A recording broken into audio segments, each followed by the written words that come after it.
Hey, welcome everyone to today's 10-8 podcast. My name is Chris Chapman, and we're here with a very talented group of individuals sitting on the couch, the brand new hot seat. We want to first give a shout out to Jonathan Nettles, our production manager, expertise in all things electronic and podcasting. This facility is definitely his work of art, and we appreciate that. Agreed. On top of that, thanks to Governor Sanders for allowing us to serve in these positions.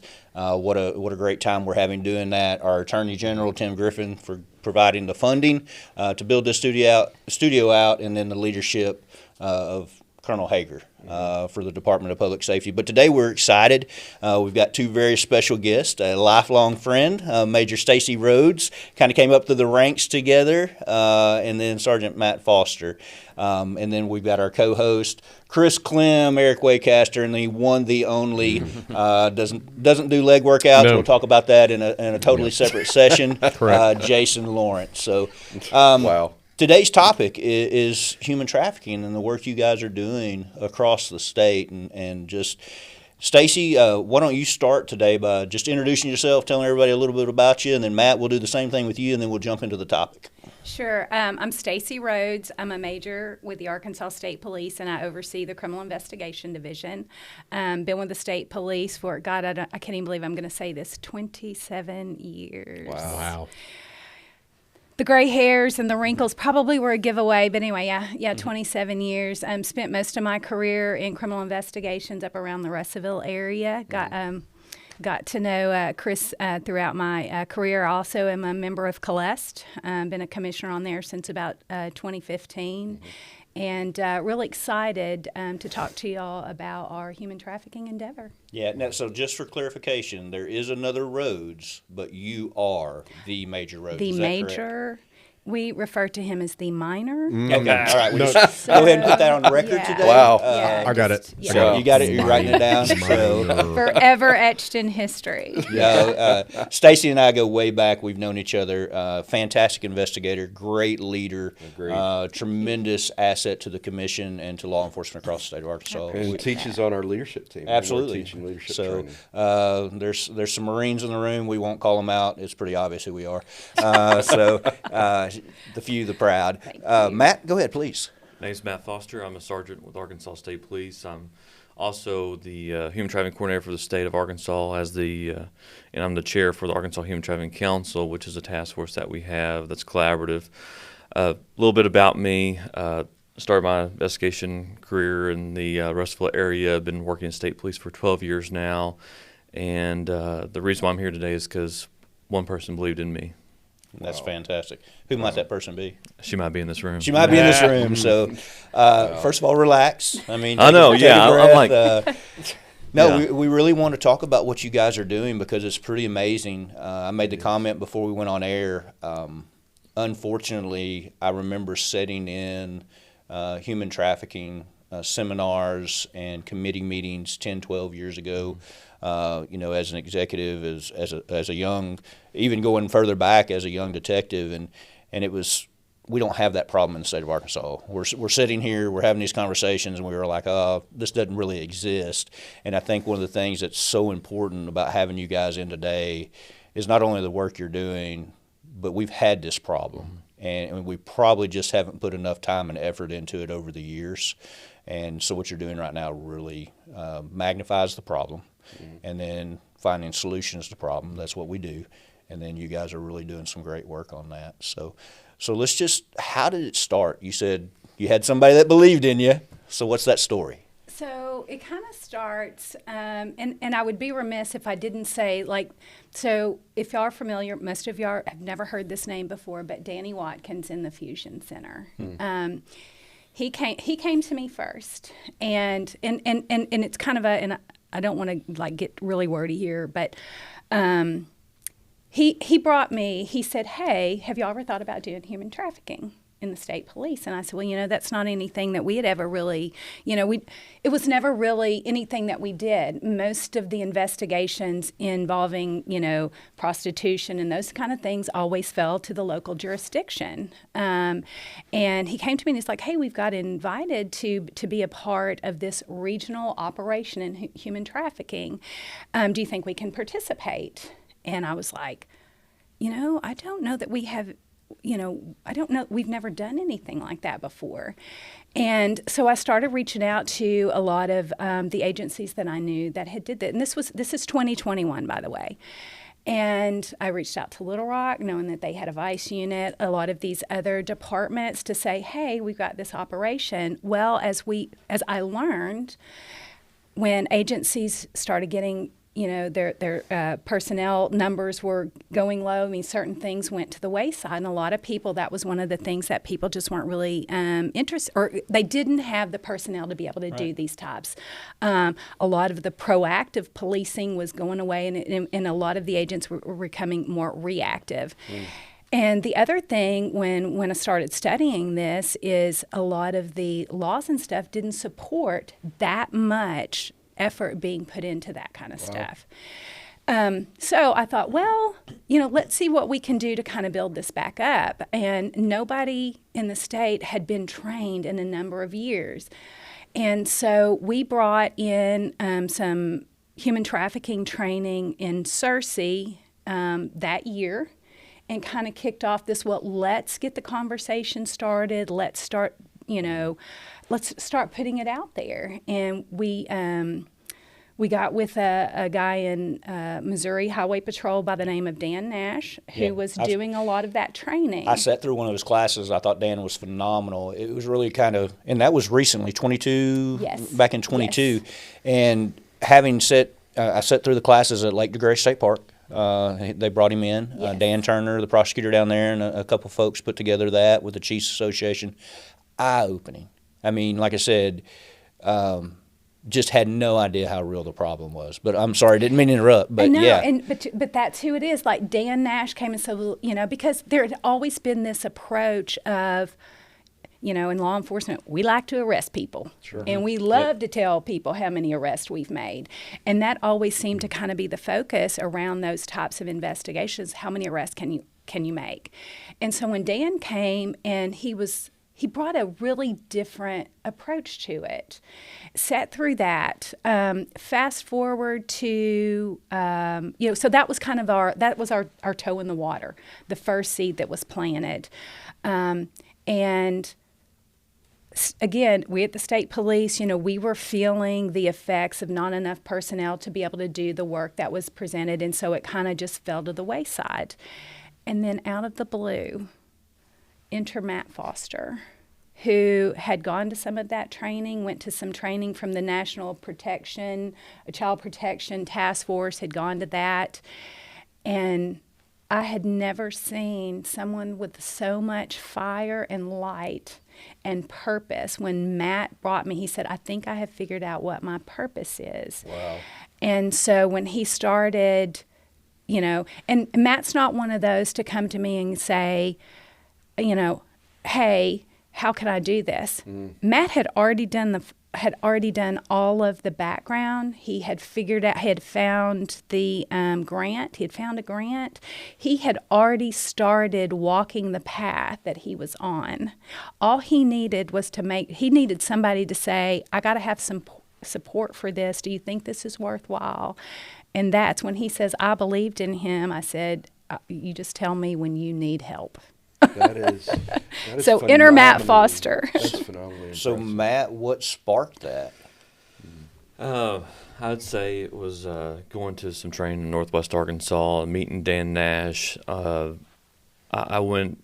It was a National Child Protection Task Force training in Northwest Arkansas. Went to the training. Tim Tebow Foundation was there. Got to meet Dan. Got to meet partners in Mississippi with their council. And it's kind of weird. I didn't think about human trafficking at the time. I was, a homicide investigator. I was living life. And it's one of those things that you're laying in bed one night and you have that overwhelming power come into you. Mm-hmm. Some people call it your Holy Spirit. Some people call it the universe. And it was the call. And you're sitting there and you get emotional and you start thinking,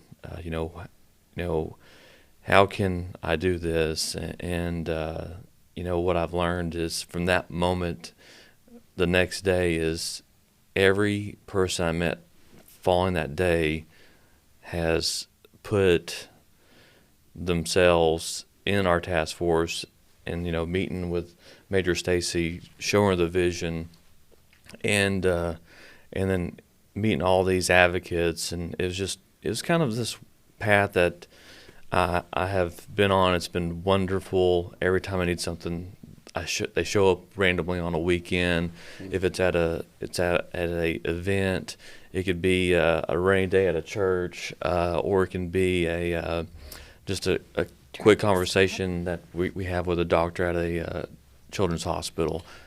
So there was no pre-exposure? I mean, nothing that you didn't have a case that really sparked this? It was really the training that kind of opened your eyes? So the training opened my eyes, and then following that training, I had a case that came.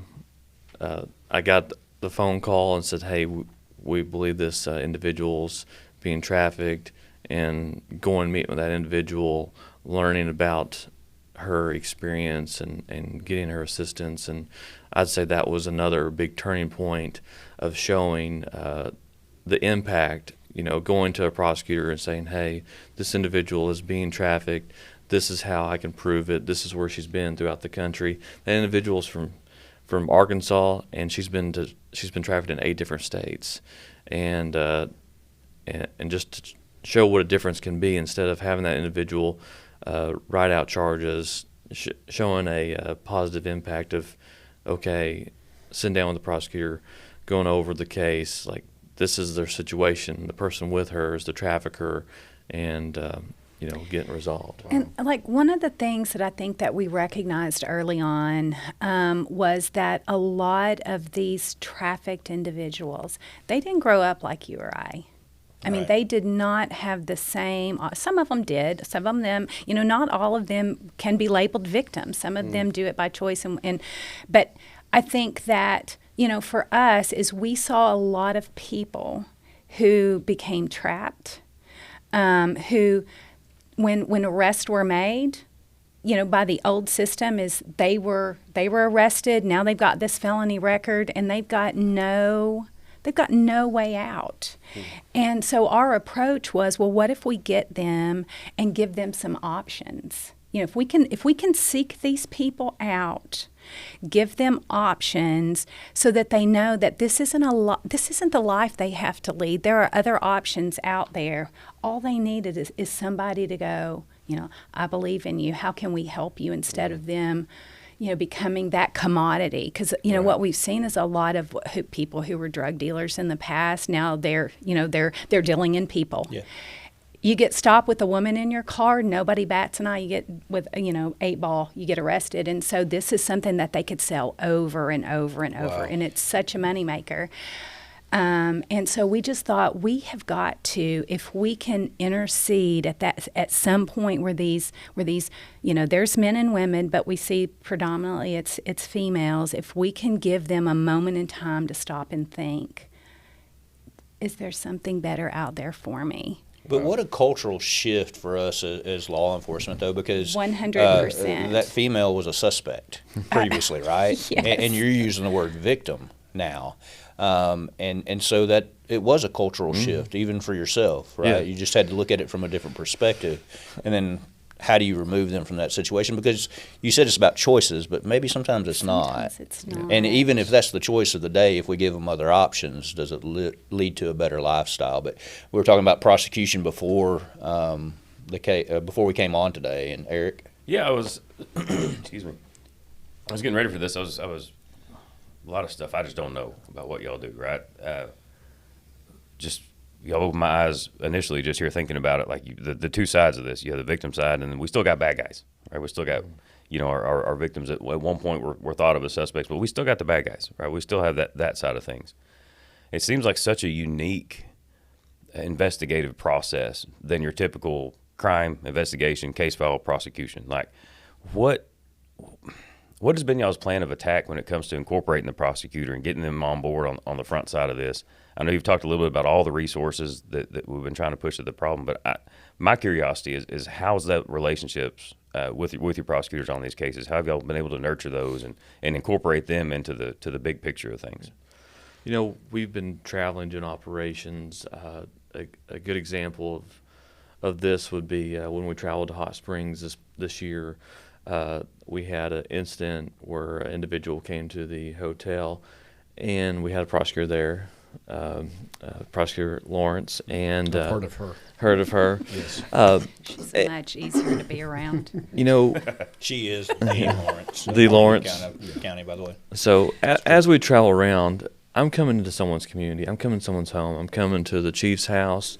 I'm coming to the sheriff's backyard and the prosecutor's yard. And that incident, I met with the chief and the prosecutor, and it was, at the end of the day, I leave. I can bring these resources in. I can still have these resources there when I leave, but the people that makes the decision on what occurs in that situation needs to buy in from the prosecutor. And that's what I told them that night is, they asked me what I thought is, I was like, this is your community. You know, what would you want to do? You know, you're representing your community, you're elected, and also we have to realize that we are proving to you, and we're showing you her trafficker is calling right now, and her trafficker is in prison. He's in a jail, and he's calling her right now as she's expected to be making money for him and inside a jail cell. There was one of the operations, I believe it was when we did it in Jonesboro, because we're monitoring all of this. We're actually recording, we have UCs working and stuff, and we actually got a recording of the trafficker directing the girl what to wear, how to get there, and it was all on recording, and it was the most interesting thing. And so, when we, first of all, the prosecutors are invited to everything, because we know the burden of proof that they're going to have to get. And so that's, I won't say that it's secondary. The safety of the girls obviously is our number one priority, and everybody else involved. And secondary is we don't want to just do this because, if we can stop the traffickers, then we actually give a lot girls freedom, because they don't just operate one girl at a time. And so that's kind of our approach, is like, let's get that prosecution if we can. And we've made several arrests. So far, I think they've predominantly gone federal so far. Am I correct on that? Yes. Matt? I don't want to speak out of turn. Like I said, this is his baby. Is that your preference, that it goes federal? Right now we have the Crime Act that's coming into effect in January. Right, so that'll help. It's going to help us tremendously. And on the federal side, with our children, what we've learned in this process of, that starting in October last year and having our first couple of recoveries of children, and what we learned on our missing children has been eye-opening. Right now we have 143 children missing in the state of Arkansas. Wow. 79 are female. Yep. And probably 12 are in foster care currently that are out there. And the relevancy of that is, we've learned that, foster kids, and a lot of times they're called, throwaway kids, runaways, whatever you want to label them, but they have 3 times more likely to become victims of human trafficking, foster kids. And so what we did, we're like, some of these 20, 22 and on up there, they may be so far gone that we actually can't help them, right? Wow. And so we decided that if we can get to these kids early, and if we can keep them out of that environment altogether, we win as a society. And so we just recently created a position within the state police. It's a missing child liaison, because what we found is a lot of these foster kids, when they go missing, nobody's looking for them. There's a report taken. They may be from Springdale, but they go missing in Lake Village because that's where they're foster. And then Depending on where they have bed space, right? Yeah. And they look for them for a while, but then people have to go to the next case that they're investigating. DHS has a workload that and so we just decided that we really, as the state police, that's a bucket we can carry, and let's see what we can do to find these kids, get them before they become victims of human trafficking. Well, out of curiosity, so you said there's 79 missing females currently, correct? So is there data that supports or shows you the percentage of those that may be trafficked in trafficking right now? within the first 48 hours, a child is 80% chance of being contacted by a trafficker. 80%? 80%. Our children are missing within 48 hours, are being contacted by a trafficker.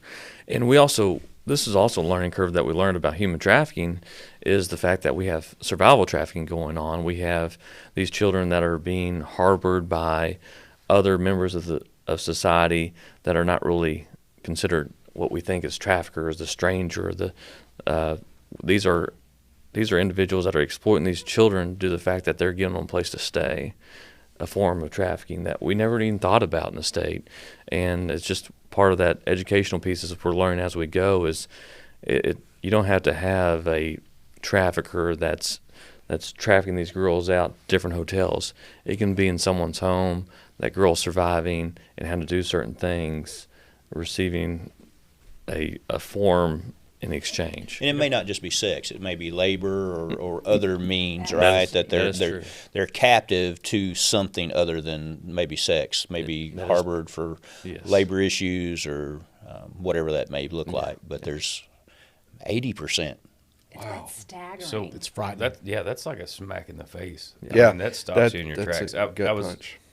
in backing up just a few minutes to the brazenness of a trafficker that's in jail, likely on a recorded line, and I don't want to be. It's easy to look at it with the sky is falling mentality, but a positive that jumped out at me real quick is the idea that if the problem is that we have traffickers that are so brazen that they're willing to traffic someone while they're in jail on the phone, but then back it up. This is you've only been working the problem since 2021. So Well, the actually, encourage. it wasn't until 2023 that we actually Put the task force grabbed in. the ball and decided So, to carry so the it. encouraging side of this, now I hear about your federal cases that are getting pushed on the federal side. So now I'm fired up. I'm like, okay, you're going to be brazen about it. See what's coming. Right. You know what I mean? That's what's getting me fired up just listening to y'all. Yes, and it's been October 2023 was when my we really first hit the ground running. my with first it. day in human trafficking, and it has been eye-opening. I think I saw you in the building that day. I do. You look like a kid in a candy store. Like I got a new toy and I'm fixing to run with it.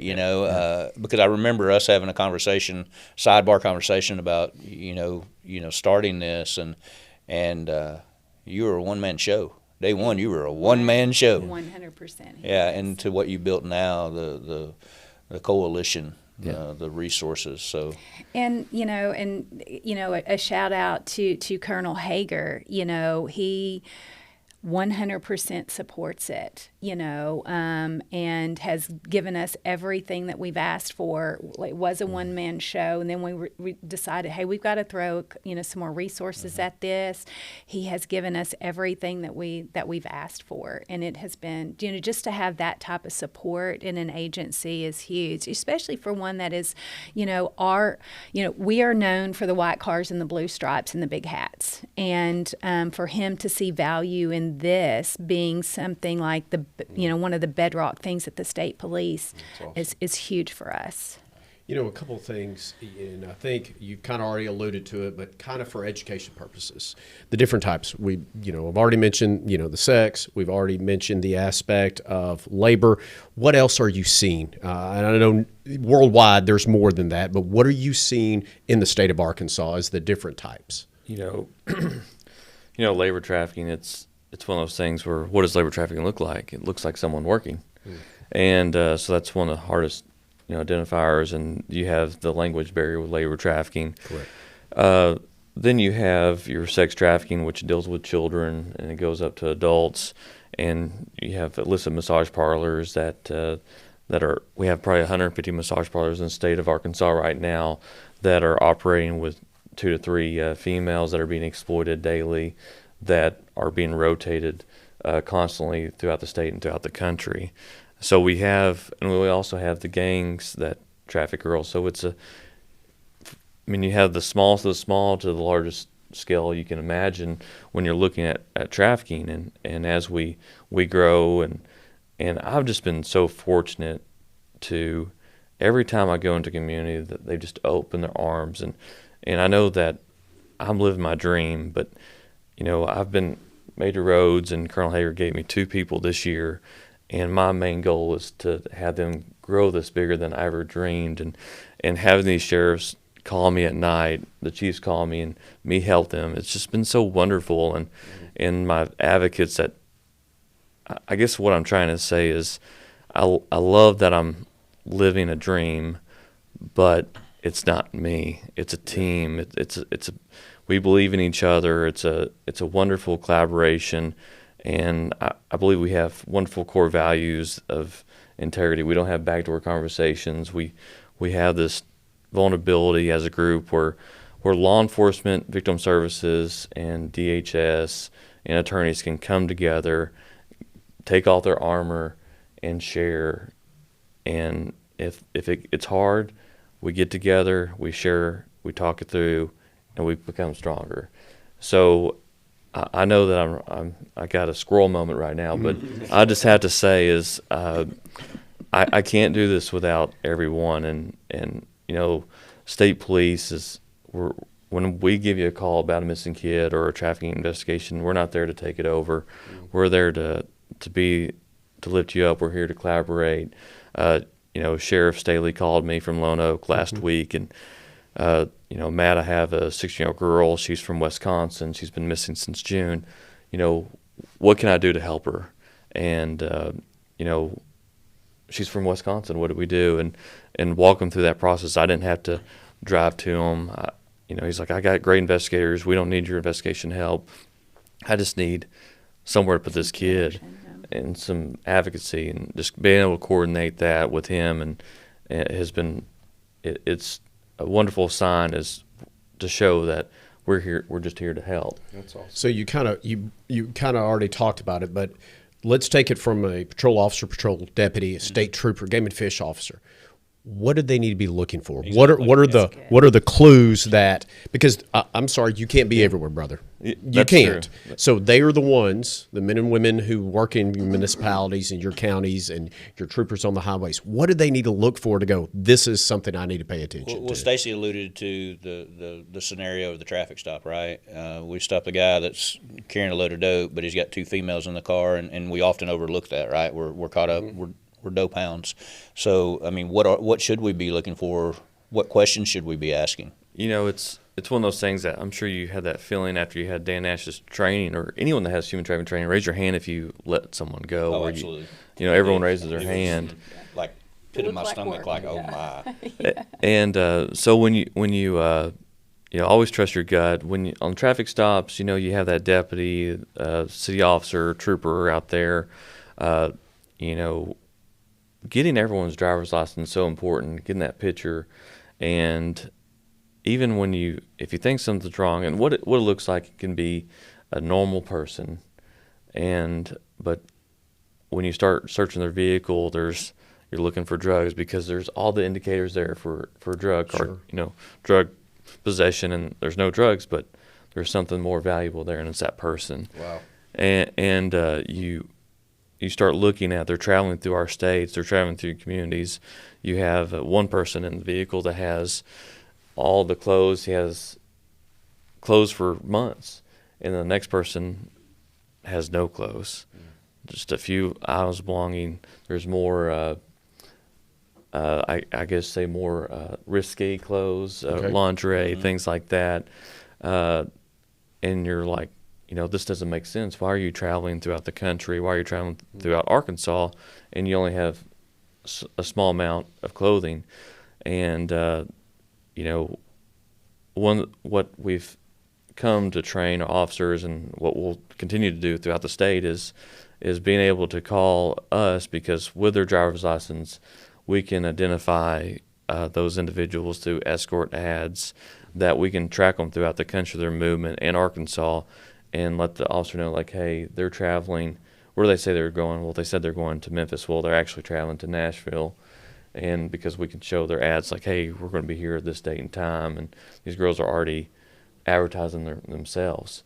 And we're showing that the advertise. So usually we're just looking for that choice. The officers call us. The officers will bring the girls back, and it's all about don't ask them, "Are you being human trafficked?" Because they don't. So, like, You know. let's say that you walk up to that car, and I don't know why they do this, but a lot of them won't get rid of those little hotel credit card, the little access. Yeah, sure. They may have 5 different hotels Okay. in there, 5 different pass keys or something. Wonderful. They're in this. I mean, just little things like that. Who carries those That might around? be a clue. Yeah. Yes, that's a clue. Yeah. Clue. Investigator, sorry. Yeah. And so, I mean, that's just a real simple thing. Okay. Like, when you're searching a vehicle, do they have stuff like that? So, because I want to be clear, it's for us, it's important that we're educating, and that's the purpose of these podcasts. And what you're talking about, so important, is so somebody's listening to this right now. They just make a traffic stop. I saw this, and you have alluded to call us. Who is us? So with us, we have our human trafficking unit. There's three individuals that are in it Okay. right now. We also have report ht at arkansas.gov, where Okay. which all of us get the email at any hour of the night. And a lot of other individuals have been just calling troop headquarters, Got and it. they've been forwarding the call straight to Perfect. a team member. So that local agency can contact their local troop, and then it'll be passed on to you guys. Hey, I made a traffic stop, stopped so-and-so. This is the information. This is what I saw.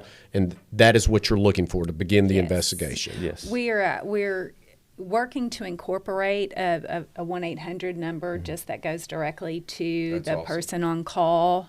Some of the, that's just kind of the future things that we're putting in place to help those local agencies, because, and even if they have that feeling that something doesn't look right, go ahead and get the information. We can get it tomorrow. If you're not able to, like, I don't know if I can, I don't know who to call or whatever.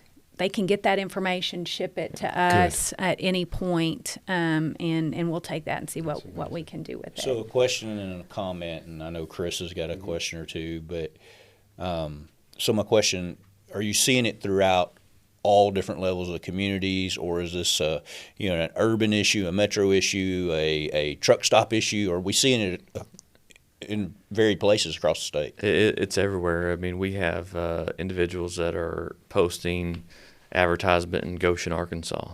So rural as well, and that's important. That's a rural area, all the way to your bigger cities. Right. But it's like going to Jonesboro, and you figure that we identified 25 Wow. men and women that were being exploited in that short period of time. But so what's your thoughts? Are they all from Memphis? Well, no. 2 were from outside the state. So 23 were in the Jonesboro area, going to Hot Springs, identifying 30 individuals that are in the Hot Springs area. Sure. And it's just been eye-opening to me. Just it's scary almost. It's like they're hidden in plain sight. Wow. You're walking through Walmart, and there's a child, a wife, a husband, man, woman that is being trafficked, and we just don't know it. And I guess my comment to turn this over to Chris, he's a smart one, by the way. Oh, right. Doctor, PhD. The whole sidebar story. But, as an investigator, spent the majority of my time in law enforcement and in investigations in one form or the other. These are the cases I didn't want. I mean, seriously, I'll own that. I wanted to chase dopers and homicides and, do all of that and enjoyed every bit of that. So I admire what you're doing, because I don't think all of us are cut out to do this. Really, I don't know that we are. Chris. No, I'd tell you what, a couple things jumped out at me. I love the servant leadership aspect of this. Obviously, Major Rhoads, servant leader, but Matt, you are as well. And the calling, when you talked about that calling, we've all talked about in different meetings when we're talking to recruits all the way up that we're talking about law enforcement is a calling. Yeah, I got a chill when he actually said he was laying in bed in the Holy Spirit. I did too. I'm like, because it really is. I think people don't understand that it is a calling, and I know there's people that are listening, and our civilian staff as well, that are called to do these certain things, and I love that, and I love the fact that Major Rhoads saw that in you and immediately just encourage that, fan that flame. And I think that's important for our sheriffs and chiefs to understand, those that are in leadership, that we have people that are passionate about something. And it could be, Matt, what you're doing, it could be K9, it could be whatever. And we need to, as leaders, really fan that flame in people, because that passion is what keeps us going. And lives are being impacted by that. And I have mad respect for that, for both of you guys for pursuing that. So I think we're probably getting the signal over there out of the corner to kind of wrap things up. But so some of your other partners, you want to speak about some of the other partners you got across the state and with our federal authorities and kind of. Yes. So with the grant, we have $750,000 that we are able to sub-grant to victim service providers, which we have a CASA, Into the Light, Genesis Project. We also have some criminal and legal for these individuals. And it's been a really neat experience on getting them funds to help them. And So you have a resource base. Once you remove them from the situation, you've established a coalition where you can help push them in the right direction and rebuild their lives? That's yes, amazing. yeah. We have we also partner. We Are Free. It's a long-term, short-term facility where individuals that have experienced this life can go and get resources, counseling. We also have the centers, which is Melissa Dawson, where majority of our children in the state of Arkansas go to once we recover them after they've been exploited during these recoveries. We're also the hidden heroes. Like Yeah. they're there, nobody knows Wow. they're there, but they are just providing such an It's amazing. amazing. And we've been really fortunate as a task force because we come up with these procedures of, all right, this occurs, this is going to be our response. So we have a coordinated response for a child that is a high-risk victim that's missing. So a child that's been missing more than 15 days, a child that's been sexually assaulted twice in the past 6 months. We have this large list of children that we're searching for, and we'll have a coordinated response to them with advocacy, child advocacy centers, and all these other resources that our main goal is we don't see them when they're 20 years old. We're trying to stop. We're going to the problem. Yeah. You mentioned a couple communities where you identified 25, 30 in the past year. It's a little more than a year right now, October of 23, December 24. What do you think that number in the last year has been So that you've identified? We're between 150 and 200 individuals that are being exploited, identified, that we're looking for. Now, I had to say this. I looked at the stats this morning. From January 1 to today's date, there's been 680,000 escort ads posted in the state of Arkansas. In the state of Arkansas. Yes. So that's thousands and thousands of individuals. And I also had to say that 150 to 200 individuals that were identified are before operations, and I'm just taking a day's worth of ads in that community and identifying these individuals and their traffickers. And that's with 3 of you. And for the biggest part of the time, it was you Yes. by yourself. Yeah. So what I keep thinking about, and how many times have we seen this, right? The problem's big. It's big.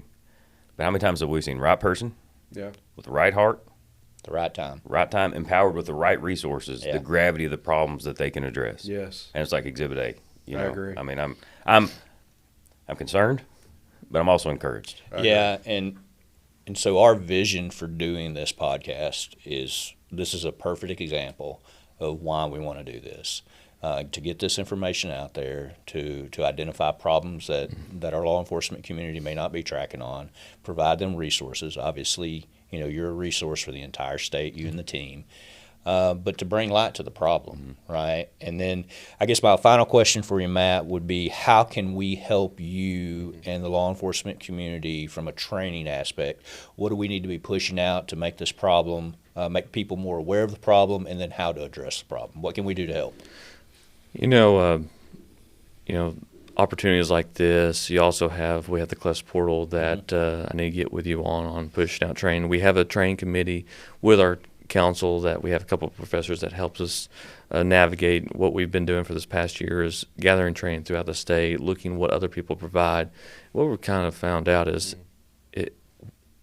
we can provide our own training with community members. We have a team, and now we just need a place to house it. And we've had talks with CGI, and just for that public awareness aspect, and also law enforcement. I mean, the Arkansas State Police doesn't have to come help you. I can send a totally different team of nonprofits to respond to your situation and get the resources that you need. Well, we want to be proactive about this as a division, the Department of Public Safety. Obviously, we all work under the same umbrella, so whatever resources we can bring to the table to help you with this endeavor, man, you're doing God's work. I maybe the wrong thing to say on a podcast for a state entity, but you're doing God's work, man, and it's been enlightening to me. Starting my 30th year, and excited to hear what you're doing, and it encourages me that we've got young men and women out there like you tackling this problem. And I would say thank you both for saying yes, because you're majorly impacting lives. But there's going to be people listening to this broadcast that may have a team member that's interested in this. We need to encourage them. Yep. We need to encourage them because we need more resources. And I'll say this, this morning I was driving in and I got into some fog, and so I couldn't see.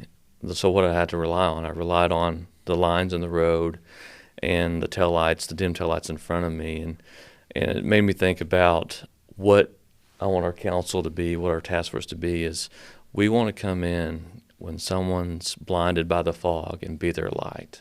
Wow. Yeah, that's cool. So, there's a T-shirt. Write it down. That's solid. Right there. That's awesome. Stacie, I don't want to overlook the fact that you believed in Matt and gave him this opportunity. I agree. One of the things I've adopted from Colonel Hager is let's find a way to yes. 100%. Instead of just jumping all over the no to this, no to that. Let's take our time and figure out a way to yes. And I think this is a perfect example of that, an endeavor that state police probably didn't realize they were or hadn't in the past. Right. Identified the problem. 100% was just not anything that that had ever come to our doorstep before. And I remember when Matt and I talked about it, because a lot of times, a lot of these agencies have the ability to do this, but like I said, personnel gets low and it just kind of goes to the wayside. And one of our very early conversations is, I said, if not us, then who? Right. Nobody else is doing it. Send us. And that's exactly right. That was one of the very first conversations we had. And I said, let's do this. Let's give something back to our communities, to those local agencies that, don't have the resources, the abilities to do it right now. And if there's anybody, any of these agencies that out here that want to, come, not be a part of the task force, but if they want to get involved and, can be somebody in that community that we can reach out to and say, hey, I think this is going on, or if they feel it's going on in their communities, reach out to Matt and we can work together to make this happen. Well, Matt, I know we have at least 4 listeners. So at least 4. So if someone needs to get a hold of you, what's the best point of contact? How do they get a hold of you with either questions, comments, or resources? Please call me, 479-651-1223, or report ht@arkansas.gov, or call any local troop or state police. I get forward calls all the time. I don't know who it is. I'm answering the phone. It's Matt. We're working on a website, right? Yeah, and we're also working on the website. Thank you, Major. And the website will have those tools. What you're mentioning is those indicators that we're looking for in law enforcement, our child, and our adults. We have Excel document there for them. We also have it'll be a training request, so we can go out to the community and train, and it'll also be a tip line, so anyone can. Great. Yeah. How about a little cue card? I remember Yes. above our visor we had Yes, those little like cue cards. What are we looking indicators. for? Is it here? Just once again, though, as we wrap this up, I appreciate everything you're doing. It's been eye-opening to us. We had this on our list to make sure we got you guys in, but much better information than I could even have imagined. So thank you guys for doing that. Appreciate the team for all the hard work. Appreciate what you're doing, and we're here to assist and ready to assist when you need us, so just ask. And so we're going to wrap up the 10-8 podcast for today. We appreciate you guys being on, and look forward to having you back maybe sometime to talk about some updates and successful cases. Yes. So thank you guys.